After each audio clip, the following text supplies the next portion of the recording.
आज आहे 10 मे. पुढच्या 10 मे पर्यंत रोडमॅप तयार. एक भंडारा जिल्ह्यामध्ये रॅली काढायची पुढच्या महिन्यात 2 महिन्यात 5-10 गाड्याचा ताफा, एक रथ आणि पुरा भंडारा जिल्हा 5 दिवसाच्या 7 दिवसाच्या काय असेल 5-7 दिवसाचा तुम्ही आपण बनवू. ऐकून घ्या पूर्ण शांतपणे. 5 ते 7 दिवसामध्ये भंडारा जिल्हा हा पूर्ण काय म्हणतात आपण बिंदून काढायचा. त्याच्यामध्ये रथ राहील, गाणी राहतील, सर्व राहील, पक्षाची भूमिका राहील, ते गावागावामध्ये पोहोचवली जाईल.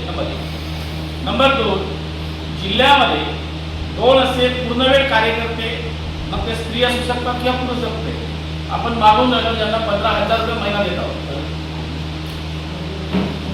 मॅडम बसा बोलते काय ऐकू बघ 15,000 रुपये महिना मी दे. जे पूर्णवेळ कार्यकर्ते राहतील त्यांना जे सांगितलं जाईल ते पक्षाचे ते काम करतील. पक्षाचं धोरण ज्या पद्धतीचं आहे ते सर्क्युलेट करायचं. नंबर 3 हे जी भूमिका आपण मला मागितली त्याच्यामध्ये फार मोठा मर्म आहे. लक्षात घ्या मी का म्हणतो. हे जाहीर करायचे आपल्याकडे की ज्या ज्या गावामध्ये जर असे कोणी जर आले तर त्या गावामध्ये पहिल्यांदा जा, त्यांना विचारते आले तर त्यांना विचारा की तुझ्या गावामध्ये राजकीय भूमिका कशी कशी आहे, तुझ्या गावातले किती महाराज कोणत्या कोणत्या राजकीय पक्षाचे तळवे चालतात, इथले वंचितचे किती, मला बीएसपीचे किती, बीआरएसपीचे किती आणि बाकीचे नालायक किती. बीएसपीचा कार्यकर्ता हा काही बहिष्कृत कार्यकर्ता असू शकत नाही, तो आपला शत्रू असू शकत नाही.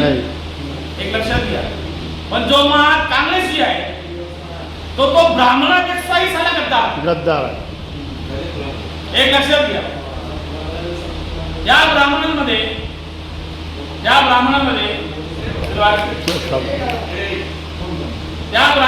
महाराजांमध्ये भाऊराव बोरकरांच्या गद्दारीची तू एक लक्षात घ्या. मी काय का म्हणतो की आमचा पक्ष का वाढत नाही, कारण एक काळ असा होता की काँग्रेसच्या गावामध्ये आमच्या समाजाच्या लोकांनी जर मतदान करत होते, कोणी काळ मी पाहिलेलं आहे. कारण मी माझ्या घरामधून बाबासाहेब आंबेडकर चळवळीच्या गावात चालत होती. लहान असताना म्हणजे बाळपण मिळाले. काँग्रेसला मतदान केलं त्याच्या घरी पोरगी देत नव्हते महार लोक, हरिजन म्हणत होते, हरिजन म्हणायचे लोक. हरिजन त्याला पोरगी देत नव्हते मुलाला, त्याच्या घरची मुलगी मागत नव्हते. बरोबर. हे दिवस मी पाहिलेले आहे. आज समाजामध्ये पूर्णतः काँग्रेसीकरण झालेलं आहे आणि या थांबवायचं असेल तर या गद्दारांना पहिले गावामध्ये धडा शिकवायचा लागेल.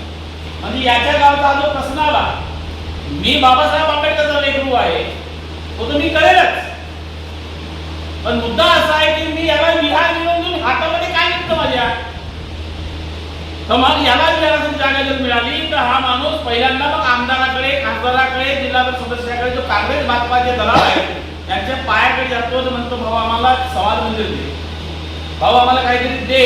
आणि उद्घाटनाला कमाल वाटते ना. बुद्ध जयंतीच्या दिवशी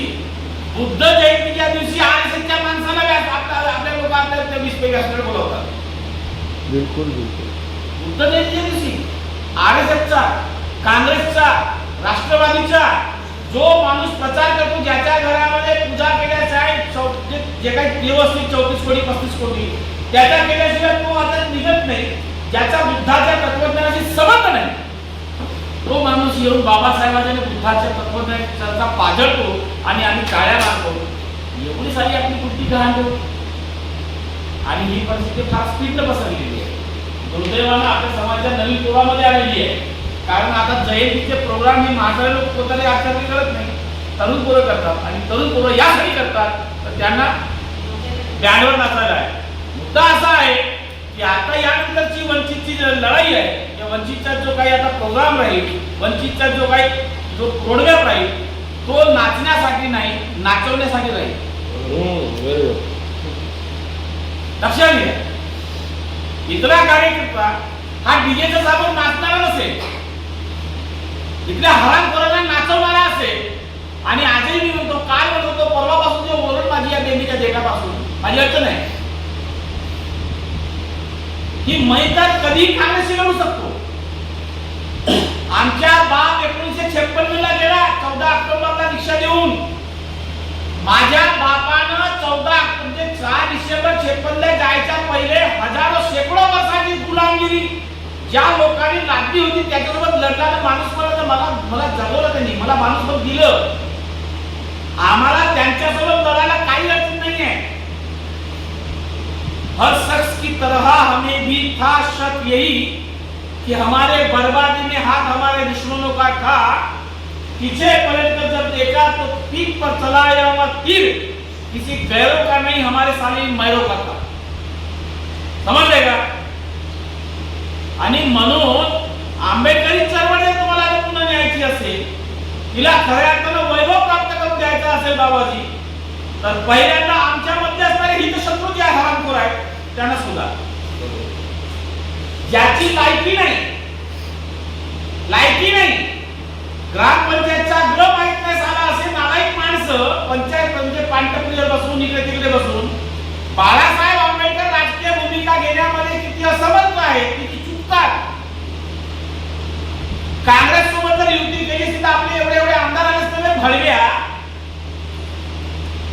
बाळासाहेब आंबेडकरांनी काँग्रेस सोबत युती केली नाही म्हणून आमचे माणसं येत नाही हे जर तुमचं जर म्हणत असेल आणि बाळासाहेबांना उभा केल्यानंतर मग काँग्रेस माहिती आहे का? बाळासाहेबांना उभा केलं म्हणून काँग्रेस पडली तर तुझ्या माहिती नवरा होता काँग्रेसवाला.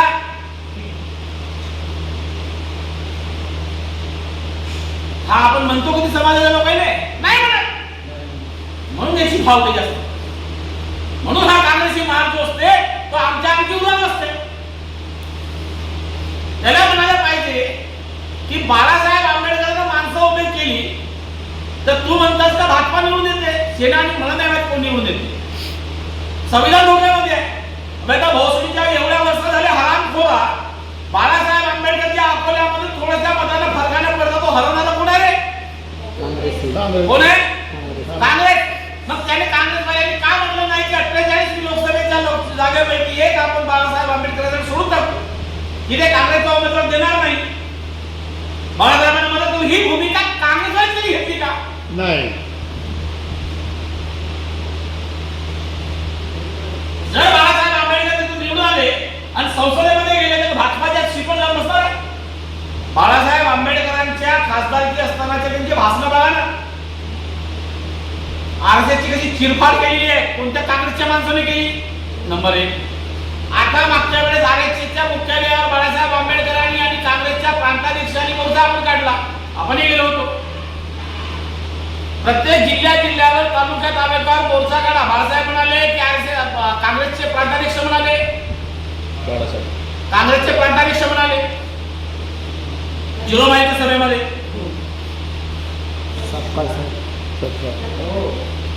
मी होतो ना. बाळासाहेबांनी दुजोरा दिला. बरोबर आहे. काँग्रेसच्या प्रांताध्यक्ष म्हणाले की यानंतर तिथून जाणणे गेले. जर आरएसएसच्या विरोधामध्ये ही जर बंड पुकारला गेला होता त्या ठिकाणी काँग्रेसचे किती तिथे काँग्रेसी लोक आले नागपुरात? किती आमदार आले? नितीनराव पुढे गेला थक मारायला. कुठे काँग्रेसचे एकूण लोक साधे नगरसेवक तर तिथे उपस्थित होते का? लोक होते वंचितचे. काँग्रेसकडे आता मतदार पुढे राहिला. मतदार पुढे काँग्रेसचा परंपरागत वोटर जो होता तो एससी आणि एसटी मिळाला. आदिवासी सर्वात जास्त आमदार आणि खासदार भाजपाचे आहेत. पुढे गेला काँग्रेस. काँग्रेसला मतदान करणारा ओबीसी समाज ओबीसी त्याच्यात निघून गेला. आमच्या समाजानं समजा जर या काँग्रेसवाल्यांना मतदान करणं बंद केलं तर महाराष्ट्राची काँग्रेस यूपी आणि बिहारची आहे. महाराष्ट्रामध्ये 288 विधानसभा क्षेत्र आणि 47 लोकसभा क्षेत्रामध्ये मिळालेली मतं काँग्रेसवाल्या उमेदवारांना त्यामधून निम्मी मतं आमच्या समाजाची जातात. ते जर वजा करा ज्या लोकसभेमध्ये क्षेत्रामध्ये आमच्या समाजाची विधानसभेचा आकडा काढा. प्रत्येकाला मला सांगणं आहे कृपा करून जा अभ्यास करा. तुम्ही ज्या ज्या विधानसभेचे लोक आहेत त्या विधानसभेमधून आपल्या समाजाची मतं आहेत, त्या टक्केवारीमध्ये आपल्या समाजात म्हणजे वंचितला किती मिळाली मतं आणि बाकीच्या बीएसपीला किती मिळाली ते मायनस करा. जर एखाद्या विधानसभेमध्ये 60,000, 70,000, 50,000 मतदार असतील तर वंचितला 5,000, 10,000 मिळाले असतील, बीएसपीला 2-4-5,000 मिळाले असतील. बाकीच्या मतदान कुठे गेला होता? तो जर काँग्रेसकडे मतदान केला तो काँग्रेसचा मतदान मायनस करा. साकोली विधानसभाचा तत्कालीन काँग्रेसच्या प्रांताध्यक्ष नाना पटोले आहे. लोक म्हणतात की एवढ्या मतांनी निवडून आले. मी तर म्हणतो की 60-70 हजार मतांनी पडले. लोकांना वाटते मूल काय परमानंद मिश्रा बे महाराणा मतदान जर केलं नसेल नाना पटोले असं म्हणले. काँग्रेसवाल्यांनी नाना पटोले नाकारलं. एक साध्या माणसाने पडत दिली. काँग्रेसला मतदान करण्यासाठी काँग्रेसवाले समोर नाहीये. सारे हरामखोर भावराव बोरकरांची नाजायज औलाद समोर आहे आणि म्हणून रिपब्लिकन मूवमेंट वंचित बहुजन आघाडी आपण मागं समजलं. आणि म्हणून प्रत्येक विधानसभेमध्ये किंवा प्रत्येक गावातल्या लोक माझं आव्हान आहे, मला कधी उन्हाची समाजाच्या बाहेर काढला बहिष्कृत केला तरी मला काही फरक पडत नाही. मग तुम्हाला आव्हान करतो आहे की जर कोणत्याही गावातल्या लोकांचा अन्याय अत्याचार सांगतील आपल्याकडे कोणी आले तर पहिल्यांदा त्याला विचारा तुझ्या गावातील पार्श्वभूमी काय राजकीय आणि त्याला सांगितलं की एवढे काँग्रेसी एवढे राष्ट्रवादी एवढे आहे तर भैया त्याच्या समाजातून पहिले त्याला समाज स्वार्थ त्याचं नागरिक तोड त्याच्या विरोधामध्ये पहिल्या घरात जाऊन बोंबा मार त्याची आईवडील घे आणि नंतर समाजामध्ये ये तर समाज एक होईल. आणि उद्याचा समाजात राजकीय भविष्य दणक्यात उभा राहील नाही. 10 पक्ष आणि आपले लोक मग आंदोलन मोर्चे प्रतिक्रिया देण्यासाठीच मरमर भरून उद्याच्या राजकीयाचा संबंध आपला संपणार आहे.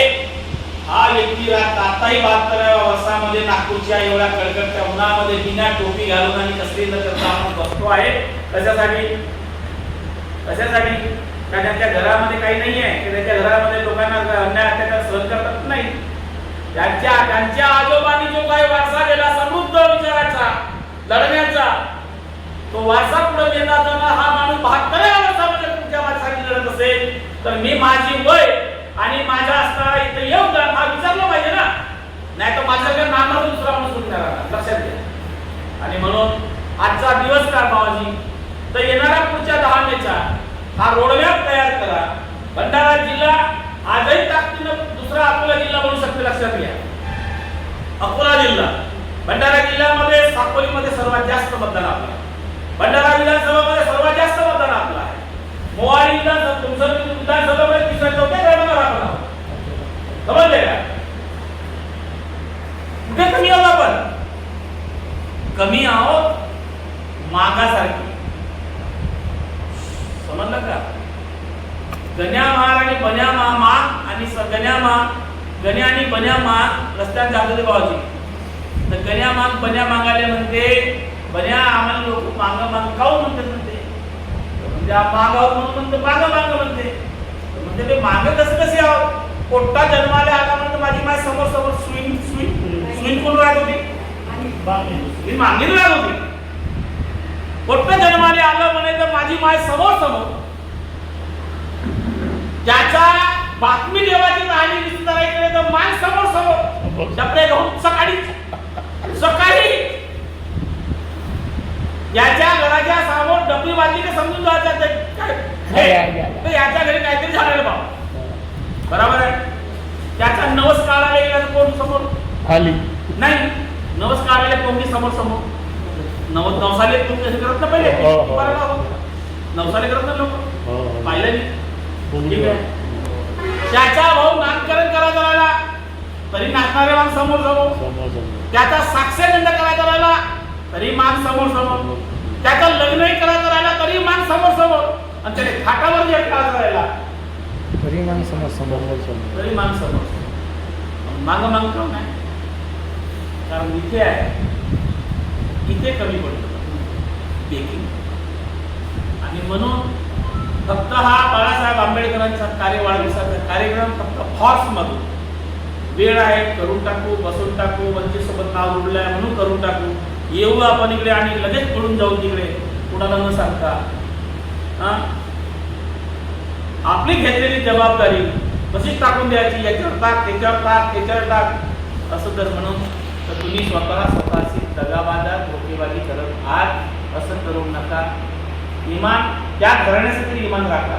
जर बाळासाहेब आंबेडकरांसोबत आपण काम करतो ते बाबासाहेब आंबेडकरांना स्मरून करतो, राजगृहाला स्मरून करतो. राजगृहाची बैमानी होणार नाही याची आपण लक्षात घ्या. कळत नकळत ही आपली बैमानी होणार नाही ही गृहीत धरा, संकल्प करा. हा संकल्प दिवस म्हणून मी जे सांगितलं मग 2 मुलं किंवा मुलीचे पूर्णवेळ इमानी इथला काम करतील त्यांना 15,000 रुपये महिना देऊ. आपल्याकडे कार्यक्रमाची कमी नाही. भंडारा जिल्हा उद्या ताकदीने उभा होईल भाऊजी, हे मी एवढी वाईट येतो. मला पद द्या नका देऊ, माझा त्याची काही संबंध नाही. हा काम जोरात चालेल आणि वर्षभरामध्ये पुन्हा एकदा या भंडारा जिल्ह्यामध्ये बाबासाहेब आंबेडकरांच्या स्वप्नामधला राजकीय पक्ष किंवा संघटना उभी करण्यामध्ये आपण सर्व यशस्वी होऊ अशी वाईट होतो आणि पुन्हा एकदा थांबतो. धन्यवाद. जय हिंद.